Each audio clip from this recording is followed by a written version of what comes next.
Yeah, let's get right. Remember a few months ago when I made a video about how NBA players are scoring less points this season and rule changes have made high-scoring games harder to come by than ever before? Well, things have changed. Yeah, been going crazy with 50s, bro. A fresh pie. Save me a slice. That's good. He got 46. Okay, that's good. Yeah, that's. Oh shit. All right, that's good. Okay. All right. Nah, they're going crazy this season. What? That's good. It's enough slices. Over the last couple of weeks, players are dropping more 50 bombs than Kobe in 07. Collectively, the entire league spent the first 3 months of the season going through the worst scoring droughts in over a decade. But now, seemingly out of nowhere, we are getting massive scoring nights and career highs literally every single night. Is this huge bump in scoring due to some sort of competitive race? One guy has a big night and others join in to see if they can top it? Are players putting up bigger numbers because the league has decided to relax on the strict rule changes they made at the beginning of the season?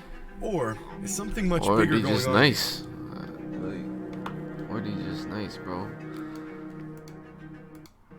Yeah, but what's good, YouTube? It's your boy Johnny Finesse. Welcome back to the channel. Today's video is brought to you by Jimmy Highroller. You know what I'm saying? Jimmy Highroller.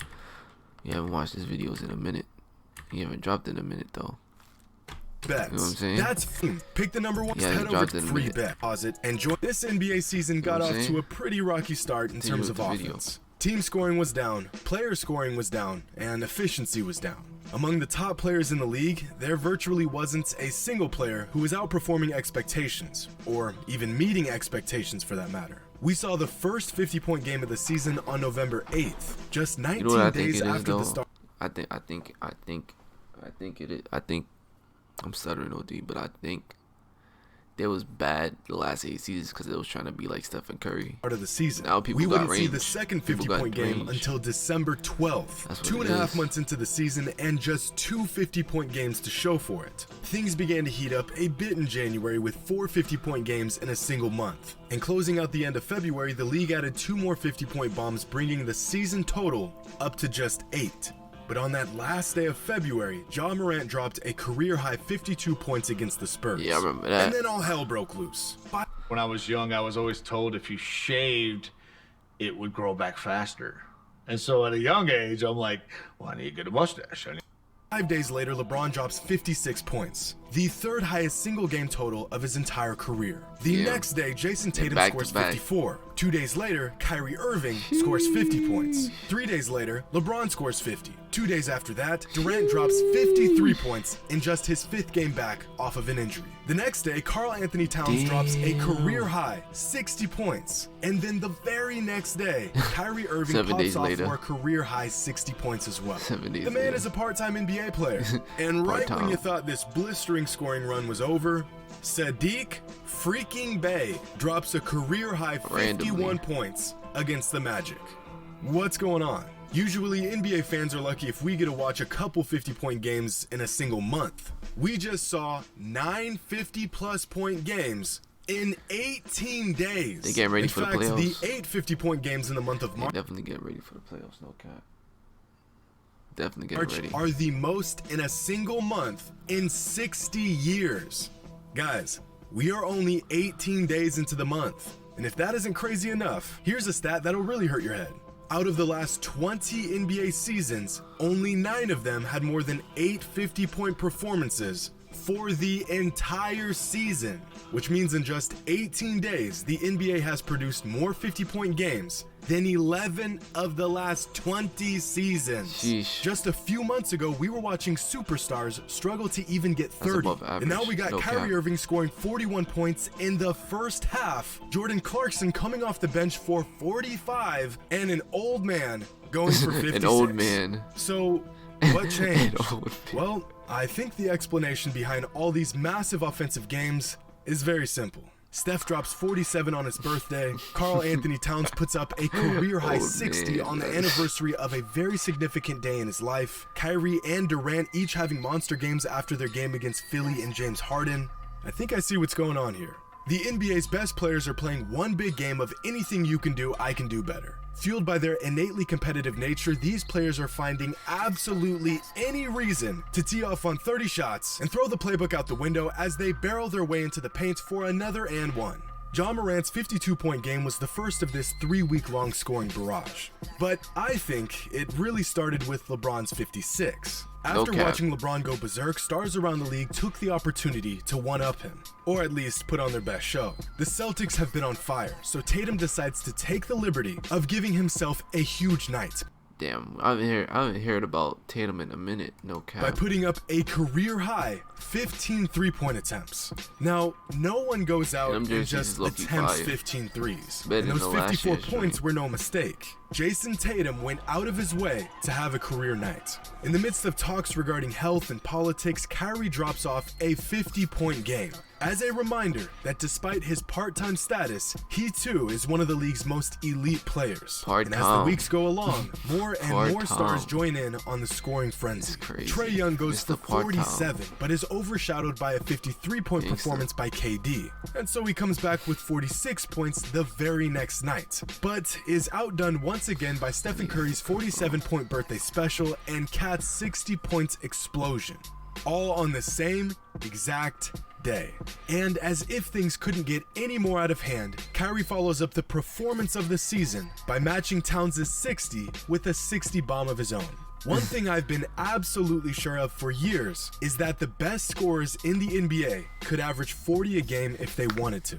And if the past couple weeks isn't proof of that, I'm not sure what is. Because when you can score at the level of Steph and Durant and Kyrie, the difference between 30 and 50 is simply shooting more shots, which might possibly be the most obvious statement of the year. But many fans disagree with this idea. Oftentimes their rebuttal being, if they could average 40 a night, then why don't they? To which I can assume that person has never really played basketball before. Because despite being the best offensive options on their teams, these ultra-elite offensive talents can't just put up 30 shots a game. That would be that's OD. A locker room disaster. Teammates would feel uninvolved, the offense would become stagnant, and it just isn't winning basketball. Michael Jordan ran into this problem a lot prior to the 1990 NBA season. Mike was scoring 40 points literally every other game for 3 years. He even had a stretch where he scored 40 plus points in 12 of 14 games. Sheesh. The dude could get a bucket at will. I never knew that. But it took him years to realize this style of play was never going to win him a championship. And as he found the exact role his team needed him to play, he began to win more and more as he scored the ball less and less. Trust me, if Kevin Durant wanted to average 40 a game, he could and would. If Giannis wanted to, he could. Yeah, both of them could. We seen them in the playoffs last year. In fact, I'd argue that there are about a dozen players in the NBA right now that could go out and give you 40 a night if that was their sole mission. KD, Giannis, Steph, Kyrie, Harden. Want to see what Entyvio can mean for your condition? See, I don't know about the Harden more one. Information. He be doing it sometimes, but not all the time, bro. I haven't seen it in a minute. Harden, Embiid, Luka, LeBron, Ja, Trae, Jokic, Tatum. All of them could give you insane scoring numbers every night. But like every great player knows, that will never get them to their ultimate goal. Take Kevin Durant, for example. Top 5 bucket getter in NBA history, but doesn't have crazy scoring averages. This season, when Durant scores 30 points or more, his numbers look like this. Now, when he scores between 20 and 30 points this season, his shooting numbers look like this. The only real difference is how many shots he's putting up. Now, riddle me this. If Durant's efficiency is nearly the exact same from 20 points to 30 points, do you think his efficiency would change from 30 points to 40? Time's up. The answer is no. Durant, among other offensive stars, could absolutely give you crazy numbers every night if that was their only objective. And over the last 3 weeks, we've seen what happens when stars make scoring their only objective. But I think possibly the most glaring example of this came back in 1994. Going into the last game of the season, a 21-year-old Shaquille O'Neal and prime David Robinson were neck and neck in the race for the scoring title. Shaquille was the only person I see break the rim. Players having an average of exactly 29.3 points per game. In his last game of the season with the scoring title on the line, Shaq scored 32 points, keeping his scoring average virtually the same as it was before. But apparently David Robinson wanted the scoring title just a bit more than Shaq did, since Robinson exploded for a career-high 71 points in the final game of the season, bringing his scoring average from 29.3 to 29.8 and securing the scoring title for the season. Now, both Shaq and David played their last games of the season on the same night, but David's game was earlier in the day, which means he had to put up as many points as possible in hopes that Shaq wouldn't top him later that day. So going into the game, David and the Spurs had one goal and one goal only. Give David the ball and get him as many points as humanly possible. You see how they was defending him? Look. Give David the ball and get him as many. Look, he looked like he didn't even want to try.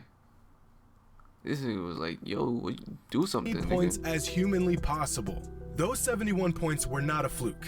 This historic night was no accident. David wanted to score a lot of points, and so he did just that. And there was nothing anyone could do about it. In an interview after the game, Robinson said, "It was unbelievable. As a leader, I just try to win games, but tonight my team really wanted me to shoot it. When the game started, they were looking for me almost every time down the court." Shaq also commented on Robinson's big night, saying, "They ran every play for him. If I hadn't been triple teamed and was selfish and tried to score every time I touched the ball, I could have scored 72. Gangsta. Like I said, big scoring nights are no fluke for great offensive players. If they want to go out and give you 50, they will go out and give you 50.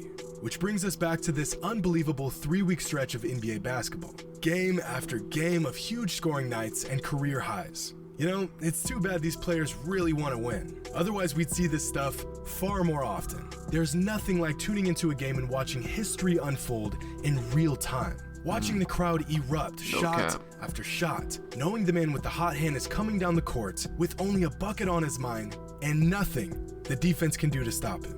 When a great player decides he wants to go off, he's gonna go off. Sure. And when a dozen great players decide they want to go off, you get 50-point games every other night. Oh my so, God. I guess these games aren't really unbelievable. In fact, they're all part of the plan. Hope you all enjoyed. I did. And as always, until next time. Word. It's been a minute. Though. No cap. It's been a minute, but hey, made it to the end of the video. You obviously like the video, so you guys gotta subscribe. Make sure you hit that sub button. We on the road to 1,200 subs.